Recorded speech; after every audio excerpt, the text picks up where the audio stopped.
कभी कभी कुछ रास्ते सिर्फ सफ़र के लिए नहीं होते, वो आपको उन खौफनाक रास्तों तक ले जाते हैं जिन्हें जानने की हिम्मत शायद ही कोई करता होगा। उस सुनसान जंगल के हाईवे पर हम चार दोस्तों ने अपनी जिंदगी की सबसे खौफनाक रात बिताई थी। एक ऐसी रात जिसने हमारी जिंदगियों को हमेशा के लिए बदल दिया। उस रात ना सिर्फ अंधेरा था, बल्कि कुछ ऐसा था जो हमें घूर रहा था, हमारी हर हरकत पर नजर रखे हुए था। और जब वो साया सामने आया, तब हमें समझ आया कि उस हाईवे पर कदम रखना हमारी सबसे बड़ी भूल थी। नमस्कार दोस्तों, मेरा नाम है शशांक और खौफनगर में आपका स्वागत है। आइए चलते हैं हमारी आज की कहानी की ओर। मैंने कभी नहीं सोचा था कि वो रात हमारी जिंदगी की सबसे खौफनाक रात बन जाएगी। मेरा नाम रोहित है और हम चार दोस्त थे। मैं, विकास, अनिकेत और सोहन। हम सबकी दोस्ती कॉलेज के दिनों से शुरू हुई थी। हमारी दोस्ती बेहद गहरी थी और जैसे जैसे वक्त बीतता गया, ये और भी मजबूत होती गई। कॉलेज के बाद हम सभी ने अपनी अपनी नौकरियों में व्यस्त हो गए थे, लेकिन हर छुट्टी या लंबी छुट्टी पर हम एक दूसरे के साथ वक्त बिताने का मौका निकाल ही लेते थे। हमारे लिए ये ट्रिप्स किसी रिचुअल की तरह बन गए थे। हर बार कुछ नया, कुछ रोमांचक प्लान करना हमारा उसूल था, और इस बार भी ऐसा ही कुछ करने का इरादा था। पिछले कई महीनों से हम सभी अपने अपने काम में इतने डूबे हुए थे कि एक दूसरे से मिलने का मुश्किल हो गया था। अनिकेत एक मल्टीनेशनल कंपनी में काम करता था और लगातार विदेश यात्राओं पर रहता था। विकास का खुद का बिजनेस था और वो भी अपने काम में दिन रात लगा रहता था। सोहन सरकारी नौकरी में था और उसकी ड्यूटी अक्सर किसी न किसी दूर दराज इलाके में लगी रहती थी। मैं खुद एक पत्रकार था और मेरा काम अक्सर अराजक था। लेकिन इस बार हम सभी ने तय किया कि अब और काम का बहाना नहीं चलेगा। हमें एक साथ वक्त बिताने की ज़रूरत थी और हम सब ने अपने अपने कामों से छुट्टियां लेकर इस ट्रिप की तैयारी शुरू कर दी। हमारी ट्रिप्स हमेशा एक एडवेंचर की तरह होती थी। हमने पहले भी कई खतरनाक जगहों पर यात्रा की थी। पहाड़ों पर ट्रैकिंग, रेगिस्तान में कैंपिंग, और यहाँ तक कि एक बार तो हम एक पुराने किले में रात भर रुके थे जहाँ भूत या कहानी की अफवाहें थी। लेकिन उन सब के मुकाबले इस बार हमने कुछ अलग और अनजान करने का मन बनाया था। हम एक ऐसी जगह ढूंढ रहे थे जो न सिर्फ रोमांचकारी हो, बल्कि जहाँ लोगों का आना जाना भी कम हो। ऐसी जगह जहाँ हमें कुछ वक्त शांति में बिताने का मौका मिले। विकास ने एक दिन ऑनलाइन रिसर्च करते हुए जंगल के बीच से गुजरने वाले एक सुनसान हाईवे का जिक्र किया। ये हाईवे शहर से काफ़ी दूर था और जंगलों के बीचों बीच से होकर गुजरता था। इसके बारे में बहुत कम लोग जानते थे, और जो जानते भी थे वो इसे खतरनाक मानते थे। वहाँ अक्सर रात को हादसे होते थे और कई बार लोगों के गायब होने की खबरें भी आई थी। आसपास के गांव वाले कहते थे कि इस जंगल और हाईवे पर बुरी आत्माओं का साया है, मगर हमें ये कहानियाँ और अफवाहें रोमांचक लगी। हम में से किसी ने इस बातों को गंभीरता से नहीं लिया। हमने इसे महज पुराने ज़माने की अंधविश्वासी कहानियाँ समझा। एकदम सही जगह है, अनिकेत ने उत्साह से कहा था। हम ऐसे ही किसी जगह की तलाश कर रहे थे जहाँ कोई हमें परेशान न करे, न ट्रैफिक हो और न ही लोग। हाँ, और अगर कुछ डरावना हो भी तो क्या बात है, विकास ने हंसते हुए कहा। मुझे तो डर की तलाश रहती है। सोहन, जो आमतौर पर ऐसी बातों में थोड़ा गंभीर रहता था, इस बार भी शांत था। सुनने में तो अजीब लग रहा है, उसने कहा था, लेकिन चलो देखते हैं। वैसे भी एक नई जगह का अनुभव लेना बुरा नहीं है। हम चारों ने हाँ कर दी और ट्रिप की तैयारी शुरू हो गई। हमने सोचा कि इस बार हम ज़्यादा शोर शराबे या पर्यटकों वाली सभी जगहों पर जाने के बजाय ऐसी जगह जाने जहाँ हमें सिर्फ हमारे चारों ओर प्रकृति का साथ मिले। इस जंगल का हाईवे हमें एकदम सही लगा। रास्ता सुनसान था, चारों ओर घने पेड़ और जंगल, और बीच में से गुजरने वाला लंबा चौड़ा हाईवे जो दिन में तो शांत दिखता होगा, लेकिन रात होते ही इसकी सूरत बदल जाती होगी। हमने ट्रिप के लिए अपनी अपनी जिम्मेदारियां बांट लीं। मैं ट्रिप का पूरा रूट प्लान करने में लग गया। अनिकेत ने गाड़ी और खाना पीना अरेंज किया। विकास ने कैमरे और बाकी ज़रूरी उपकरणों का इंतज़ाम किया ताकि रास्ते की कुछ अच्छी तस्वीरें खींच सकें। और सोहन, जो आमतौर पर सबसे शांत रहता था, उसने भी ज़रूरी चीज़ों का लिस्ट तैयार कर ली। ये ट्रिप एक तरह से हमारी रोज़मर्रा की ज़िंदगी से कुछ दिन दूर बिताने का मौका था। हमारा इरादा था कि रात के वक्त उस जंगल के सुनसान हाईवे पर पहुंचेंगे ताकि हम कुछ समय वहां कैंपिंग कर सके और फिर सुबह होते ही वापस निकल आए। एक बार रास्ते पर पहुंचकर हम किसी सुनसान जगह पर गाड़ी रोककर आराम से वक्त बिताना चाहते थे। हमने कुछ भी गैर जिम्मेदारा नहीं सोचा था। हमें लगा कि ये ट्रिप हमें एक और नया रोमांच देगा और दोस्तों के साथ कुछ बेहतरीन यादें बनाने का मौका मिलेगा। लेकिन कोई भी नहीं जानता था कि इस एडवेंचर के पीछे क्या इंतज़ार कर रहा था। वो जंगल, वो हाईवे और वहाँ की भूतिया कहानियाँ सिर्फ अफवाहें नहीं थी बल्कि सच थी, और हम चारों उस सच का सामना करने जा रहे थे, वो भी अनजाने में। जैसे ही ट्रिप का दिन नज़दीक आया, हम सभी के बीच उत्साह और रोमांच बढ़ता गया। हम फ़ोन पर एक दूसरे से बात करते रहते थे, क्या क्या सामान ले जाना है, किस वक्त निकलना है और सबसे ज़्यादा वहाँ पहुँचकर क्या करना है। रात में जब पूरा जंगल सन्नाटे में डूबा होगा तब हम उस हाईवे पर खड़े होंगे। अनिकेत ने मजाक में कहा था, सोचो अगर सच में कुछ अजीब हो गया तो। हाँ, फिर हम वीडियो बना लेंगे और वायरल हो जाएंगे, विकास ने हंसते हुए कहा था। भूतों के साथ एडवेंचर, क्या बात है। लेकिन सोहन ने हमेशा की तरह चुपचाप सुना और हल्के से मुस्कुराया। उसने शायद दिल ही दिल में ये सोचा होगा कि अगर वाकई कुछ हो गया तो। जिस दिन हम निकले मौसम एकदम साफ और सुहाना था। रास्ते में हम खूब मज़े कर रहे थे, म्यूज़िक बजा रहे थे, पुराने कॉलेज के किस्से याद कर रहे थे और आने वाले रोमांच के बारे में बातें कर रहे थे। जैसे जैसे हम शहर से दूर होते गए, सड़कें खाली होती गई। हाईवे की लंबी सड़कें अब सामने थी, चारों ओर जंगल की हरियाली, ठंडी हवा और खुला आसमान। ये सफ़र एकदम परफेक्ट लग रहा था। कोई ट्रैफिक नहीं, कोई हल्ला गुल्ला नहीं, बस हम और हमारा सफ़र। लेकिन जैसे ही हमने उस सुनसान हाईवे पर कदम रखा, चीज़ें धीरे धीरे बदलने लगी। चारों तरफ घना जंगल था और सड़क सुनसान थी। वहाँ पर कोई दूसरी गाड़ी नहीं दिख रही थी। आसमान में बादल घिरने लगे थे और ठंडी हवाएं धीरे धीरे डरावनी लगने लगी थी। हम चारों चुपचाप बैठ गए और गाड़ी के अंदर एक अजीब सा सन्नाटा छा गया। इस बार हमारा एडवेंचर सच में कुछ अनोखा होने वाला था। हमें नहीं पता था कि जो ट्रिप हमने मस्ती के लिए शुरू की थी वो हमारी जिंदगी की सबसे खौफनाक याद बनने वाली थी। तभी अचानक विकास ने कहा, रुको यार, मुझे ज़रा बाहर जाना है। मैंने उसे घूरते हुए कहा, इस वक्त यहाँ? वो हंसते हुए बोला, अरे हाँ यार, बस कुछ मिनटों की बात है, चलो सब बाहर निकलते हैं। हम सब उसकी बात मान गए और गाड़ी रोक दी। बाहर का माहौल और भी डरावना था। गाड़ी से उतरते ही ठंडी हवा ने हमें घेर लिया। जंगल की आवाज़ें, पत्तों की सरसराहट, कहीं दूर से किसी जानवर की आवाज़ और कभी कभी आने वाली ठंडी हवाओं की सिसकियाँ माहौल को और भी भयावह बना रही थी। हम चारों थोड़ी देर तक टहलते रहे, हंसी मजाक भी किया, लेकिन दिल में कहीं ना कहीं एक अजीब सी बेचैनी घर कर चुकी थी। तभी सोहन ने अचानक जंगल की ओर इशारा करते हुए कहा, वो देखो, वहाँ कुछ है।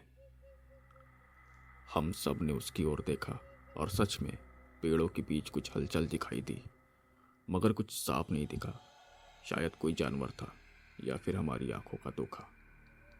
हमने उसे नज़रअंदाज कर दिया और वापस गाड़ी की ओर चलने लगे। लेकिन तभी एक अजीब सी आवाज़ ने हमारे कदम रोक दिए, जैसे कोई हमारे पीछे से किसी को पुकार रहा हो। विकास, अनिकेत। वो आवाज़ धीमी और बेहद डरावनी थी। हम सब ने एक दूसरे की ओर देखा। चेहरे पर हवाइयाँ उड़ने लगी थी। ये आवाज़ किसकी है? अनिकेत ने घबराते हुए पूछा। हमने चारों को देखा मगर कुछ नहीं दिखा। मैंने दिल मजबूत किया और बोला, कोई जानवर होगा या शायद हमारी कानों की गड़बड़ी। चलो गाड़ी में बैठते हैं। लेकिन जैसे ही हम गाड़ी में बैठने लगे वो आवाज़ फिर से आई, इस बार और करीब से और ज़्यादा खौफनाक। विकास, अनिकेत। हम सभी डर के मारे गाड़ी में जल्दी से घुस गए। मैंने जल्दी से गाड़ी स्टार्ट करने की कोशिश की मगर गाड़ी स्टार्ट नहीं हो पा रही थी। ये क्या हो रहा है? मैंने घबराते हुए कहा। जल्दी करो यार, ये जगह सही नहीं लग रही, विकास ने चिल्लाते हुए कहा। मैंने अपनी पूरी ताकत लगाकर गाड़ी स्टार्ट करने की कोशिश की और आखिरकार गाड़ी स्टार्ट हो गई। हम तुरंत वहाँ से भागने लगे। हम धीरे धीरे हाईवे पर आगे बढ़ रहे थे। गाड़ी के हेडलाइट्स जंगल के सन्नाटे को चीरते हुए रास्ते पर पड़ रही थी। लेकिन जैसे जैसे हम आगे बढ़ रहे थे कोहरा और धुंध पड़ने लगी थी। अब चारों ओर गहरी चुप्पी थी। हवा में अजीब सी ठंडक और भारीपन महसूस हो रहा था, जैसे कुछ गलत होने वाला हो। अचानक गाड़ी के साइड मिरर में मैंने कुछ हलचल देखी। पहले तो मुझे लगा कि ये मेरी आंखों का धोखा है, लेकिन कुछ था, कुछ अजीब। मिरर में झांकते हुए मुझे लगा जैसे कोई हमें दूर से देख रहा है। मैंने ध्यान से देखा लेकिन कुछ साफ दिखा नहीं। धुंध में कुछ स्पष्ट सी आकृति थी जो धीरे धीरे हमारी गाड़ी के पीछे से सामने की ओर बढ़ रही थी। मेरा दिल तेजी से धड़कने लगा। तुम लोगों को कुछ अजीब महसूस हो रहा है? मैंने धीमी आवाज में पूछा। अनिकेत, जो अगली सीट पर बैठा था, अचानक पीछे मुड़ा और उसने भी मिरर में देखा। उसकी आंखें चौड़ी हो गई और वो बिना कुछ कहे धीरे से मेरे कंधे पर हाथ रखकर इशारा करने लगा। क्या क्या है ये? सोहन ने हल्की आवाज में पूछा, जैसे उसे भी कुछ महसूस हो रहा हो। अब तक उस आकृति ने और नजदीक आना शुरू कर दिया था। वो किसी इंसान जैसी लग रही थी, लेकिन कुछ था जो उसे बाकी सबसे अलग बना रहा था। उसकी चाल बेहद धीमी और भारी थी, जैसे हर कदम के साथ वो और डरावनी होती जा रही हो। उसकी आकृति धुंध में और भी स्पष्ट हो रही थी, लेकिन फिर भी हम महसूस कर रहे थे कि वो हमारी ओर बढ़ रही है। उसके आसपास एक अजीब सा सन्नाटा था, जैसे पूरी दुनिया ने एक पल के लिए अपनी हरकत रोक दी हो। वो आकृति अब और पास आ गई थी। उसकी आंखों से हल्की मगर भयानक लाल चमक निकल रही थी।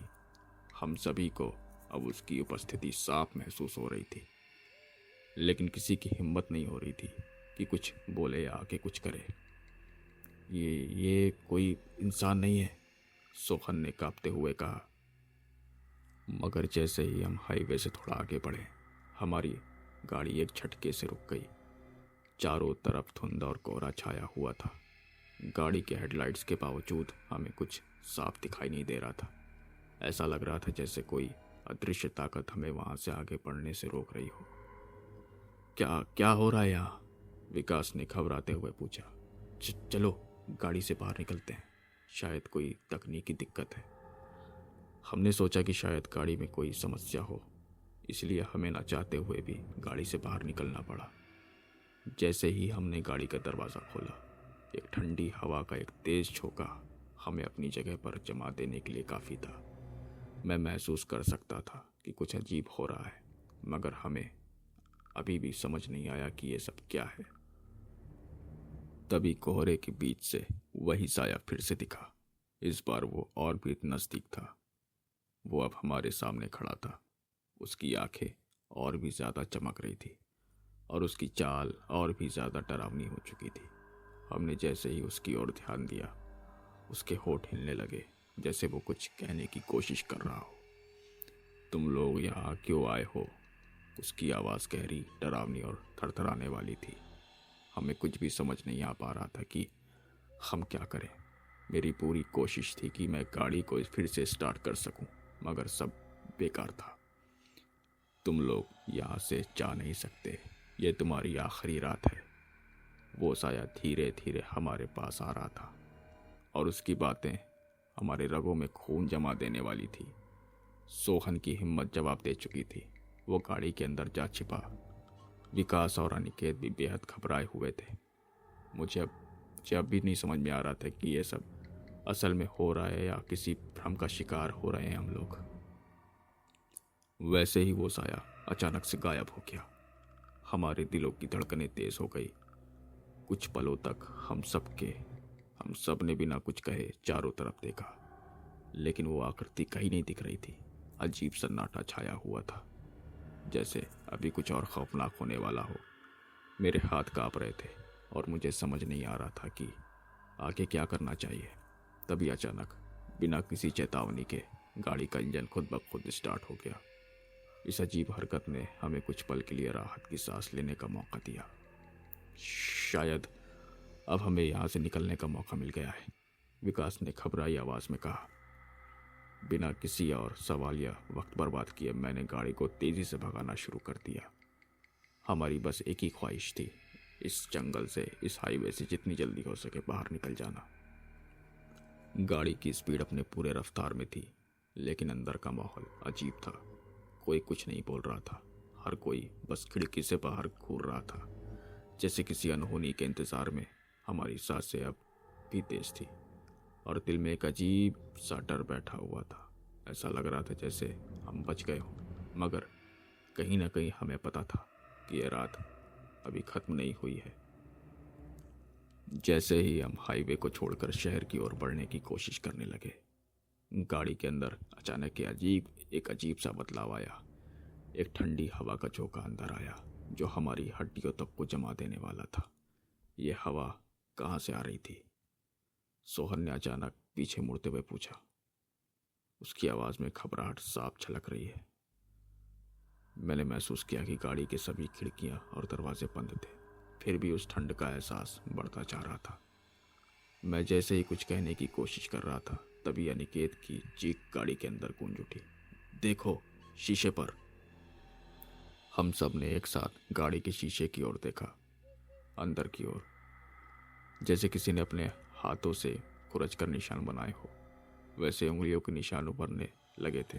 वो उंगलियां के निशान एक के बाद एक बनने लगे, जैसे कोई अदृश्य हाथ हमें छूने की कोशिश कर रहा हो। हर निशान के साथ ठंडक और बढ़ रही थी। हम सब ने डर से एक दूसरे की ओर देखा। मेरे हाथों की पकड़ स्टीयरिंग पर कसती जा रही थी, मगर मेरे दिमाग में सिर्फ एक ही ख्याल था, अब क्या? गाड़ी रोको मत, बस चलते रहो, विकास ने लगभग चीखते हुए कहा। मुझे भी यही सही लगा। गाड़ी अब 100 की स्पीड से भी ऊपर जा चुकी थी और हम जितनी तेजी से शहर की ओर बढ़ रहे थे, उतनी ही तेजी से वो डरावने निशान गाड़ी के शीशों पर उभरते जा रहे थे। ऐसा लग रहा था जैसे कोई हमें रोकना चाहता हो, जैसे हमें भागने नहीं देना चाहता हो। मेरे पैर पेडल पर और भी जोर से दबने लगे, मगर फिर अचानक गाड़ी के सभी शीशे बर्फ जैसे सफ़ेद हो गए। हर ओर सिर्फ ठंडक और सफ़ेदी थी। कुछ भी देख पाना नामुमकिन हो गया था। अब क्या करें? अनिकेत ने हकलाते हुए कहा। उसकी आवाज़ में अब वो आत्मविश्वास नहीं था जो पहले था। मुझे समझ नहीं आ रहा था कि क्या करना चाहिए। गाड़ी तेज़ी से दौड़ रही थी, लेकिन हमें कुछ भी नहीं दिख रहा था। मैं बस एक ही उम्मीद में था कि किसी तरह ये सब खत्म हो जाए, मगर फिर गाड़ी के अंदर कुछ और अजीब होने लगा। क्या तुमने कुछ सुना? सोहन ने धीरे से पूछा और उसकी आवाज़ ने मेरे रोंगटे खड़े कर दिए। गाड़ी के अंदर अब एक हल्की सी फुसफुसाहट गूंज रही थी। ऐसा लग रहा था जैसे कोई हमारे आसपास हो, मगर दिखाई नहीं दे रहा। वो आवाज़ धीरे धीरे तेज होती जा रही थी और अब ऐसा लग रहा था जैसे वो हमसे कुछ कहना चाह रहा हो। रुको, रुक जाओ। आवाज़ अब और भी साफ सुनाई दे रही थी। हम सब एक दूसरे की ओर देखने लगे। ऐसा लग रहा था जैसे कोई हमें मजबूर कर रहा हो गाड़ी रोकने के लिए, मगर मैं रुकना नहीं चाहता था। जो भी ये था, हमें रोकना चाहता था और मैं किसी भी हाल में ये गलती नहीं कर सकता था। मैंने गाड़ी की स्पीड और बढ़ा दी, मगर तभी कुछ ऐसा हुआ जिसने हमारी हिम्मत पूरी तरह से तोड़ दी। गाड़ी अचानक ज़ोर से झटके लेने लगी, जैसे किसी ने उसके पहियों को पकड़ लिया हो। स्टीयरिंग मेरे काबू में नहीं था। गाड़ी खुद ब खुद धीमे होने लगी। मेरे पास मेरे सारे प्रयास बेकार हो रहे थे।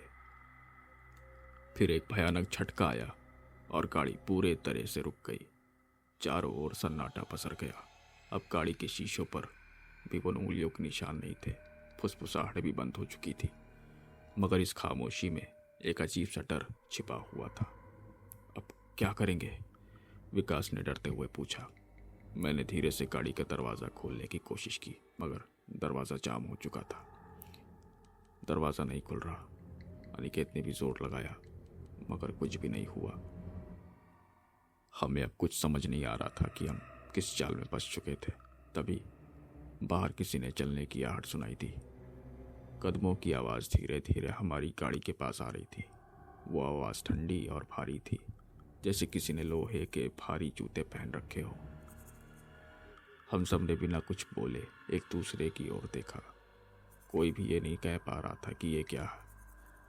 वो आहट अब और भी पास आ चुकी थी। फिर अचानक गाड़ी के सामने की विंडशील्ड पर एक साया उभरा। वो वही साया था जिसे हमने पहले देखा था, अब और भी साफ, अब और भी डरावना। उसकी लाल आंखें अब बिल्कुल हमारे सामने थी और वो धीरे धीरे गाड़ी के करीब आ रहा था। वो भयानक साया अब बिल्कुल गाड़ी के सामने था। उसकी लाल आंखें चमक रही थी और उसकी आकृति अब और भी स्पष्ट हो चुकी थी। वो इंसान के जैसा ज़रूर दिख रहा था, मगर उसकी मौजूदगी ने हमारे रोंगटे खड़े कर दिए थे। उसकी हरकतें, चाल और उसका चेहरा कुछ भी इंसानी नहीं था। ऐसा लग रहा था जैसे कोई प्राचीन आत्मा हमारे सामने खड़ी हो, जिसके इरादे बेहद खौफनाक थे।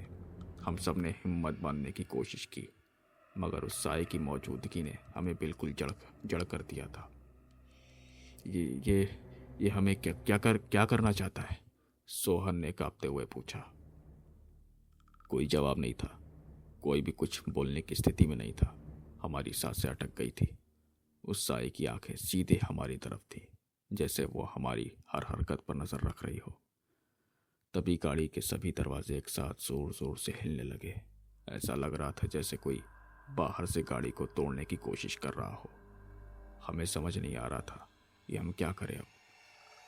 अब तक मेरी उंगलियां स्टीयरिंग पर जमी हुई थी और मेरे पैर पैडल पर थे, मगर गाड़ी पूरी तरह से बंद हो चुकी थी। अनिकेत ने हिम्मत जुटाते हुए खिड़की के पार झांका, मगर उसने जो देखा उसकी चीख गाड़ी के अंदर गूंज उठी। वो फिर से आ रहा है। उसकी आवाज़ में खौफ था। हम सब ने देखा कि साया गाड़ी के चारों ओर चक्कर काट रहा था, जैसे वो हमें अंदर बंद कर चुका हो और किसी आखिरी बार की तैयारी कर रहा हो। उसकी हरकतें और भी तेजी से डरावनी हो रही थी। अचानक गाड़ी के शीशे पर खून के निशान उभरने लगे। वो वही उंगलियों के निशान थे, मगर अब उनमें से खून रिस रहा था। हर निशान के साथ ऐसा लग रहा था जैसे हमारी सांसें थमने लगी हो। अब हम क्या करें? विकास ने हकलाते हुए कहा। उसकी आवाज में हताशा साफ थी। मेरी धड़कनें बहुत तेज हो चुकी थी। मेरी नजरें सामने के शीशे पर जमी थी और मैं उस साए की हरकतों पर नजर रखे हुए था। वो लगातार गाड़ी के चारों ओर चक्कर काटता जा रहा था। उसकी चाल धीमी और डरावनी थी। हम सब फंसे हुए थे और ऐसा लग रहा था कि अब इस खौफ से निकलने का कोई रास्ता नहीं था। तभी अचानक साया रुक गया। उसने एक बार फिर से हमें घूरा और फिर बिना किसी चेतावनी के वो गायब हो गया। गाड़ी के अंदर अब एक अजीब सी खामोशी थी। सब कुछ जैसे अचानक थम गया हो, लेकिन हम सब जानते थे कि यह खामोशी असली नहीं थी। हमारे दिलों में अब भी डर और घबराहट था। बाहर अब भी अंधेरा और सन्नाटा पसरा हुआ था। क्या वो चला गया? सोहन ने हिम्मत करके पूछा। मैंने गहरी सांस ली और हिम्मत जुटाते हुए गाड़ी का दरवाज़ा खोलने की कोशिश की। इस बार दरवाज़ा खुल गया। हम सब एक दूसरे को देखते हुए समझ नहीं पा रहे थे कि यह सब आखिर था क्या। बाहर निकले बिना हम दरवाज़ों को खोल छोड़कर अंदर ही बैठे रहे। हमारी हालत इतनी ख़राब थी कि बाहर कदम रखने की भी हिम्मत नहीं हो रही थी। तभी अचानक सामने की सड़क पर फिर से हलचल हुई। हमने देखा कि दूर धुंध के बीच से कुछ लोग हमारी ओर बढ़ते हुए दिखाई दिए। उनके कपड़े फटे हुए पुराने थे और उनके चेहरे अजीब से थे। उनकी चाल भी असामान्य थी। हम सब ने उन्हें देखा, मगर इस बार कुछ अलग था। उन लोगों की आंखों में वही लाल चमक थी जो हमने उस साय में देखी थी। चलो, अब हमें यहाँ से निकलना होगा, मैंने तेजी से कहा और स्टीयरिंग पर अपना पूरा ध्यान लगाया। मैंने गाड़ी को स्टार्ट करने की कोशिश की और इस बार गाड़ी स्टार्ट हो गई। जैसे ही गाड़ी आगे बढ़ने लगी, उन लोगों की चाल भी तेज हो गई। वो अब हमारी गाड़ी की ओर तेजी से दौड़ते हुए आ रहे थे। उनकी आंखें में नफरत और खून का प्यासा, पागलपन साफ झलक रहा था। मैंने गाड़ी को पूरी रफ्तार में दौड़ा दिया। हम शहर की ओर भाग रहे थे, मगर वो लोग अब भी हमारे पीछे थे। उनकी परछाइयाँ गाड़ी के पीछे पीछे भाग रही थी। हमें समझ नहीं आ रहा था कि ये लोग कौन थे और क्यों हमें इस तरह दौड़ा रहे थे। लेकिन एक बात तो साफ थी, अगर हम रुके तो वो हमें जिंदा नहीं छोड़ेंगे। गाड़ी की स्पीड अब अपनी सीमा तक पहुंच चुकी थी, मगर हमारा पीछा करने वाले लोग अब भी करीब आ रहे थे। तभी एक मोड़ आया और मैंने तेजी से गाड़ी घुमा दी। गाड़ी लड़खड़ाई, लेकिन मैंने उसे संभाल लिया। पीछे मुड़कर देखने पर वो लोग अब नहीं दिख रहे थे। हमें यकीन नहीं हो रहा था कि हम बच गए थे। शहर की लाइटें अब दूर से दिखाई देने लग गई थी। हम सब ने चैन की सांस ली, मगर हमारे मन में वो डर और खौफ अब भी जिंदा था। वो रात हमें कभी नहीं भूलेगी। वो साया, वो लोग और वो हाईवे, कुछ था वहाँ जो अब भी हमारे पीछे था। हमने उस रात के बाद कभी उस रास्ते पर जाने की हिम्मत नहीं की और शायद अब कभी करेंगे भी नहीं। वो साया अब भी उस जंगल के हाईवे पर हो सकता है और वो रात अब भी हमारे दिलों में जिंदा है। दोस्तों, आज की कहानी में बस इतना ही। मिलते हैं आपसे अगली कहानी में। तब तक के लिए अपना ख्याल रखें और सुरक्षित रहें। नमस्कार।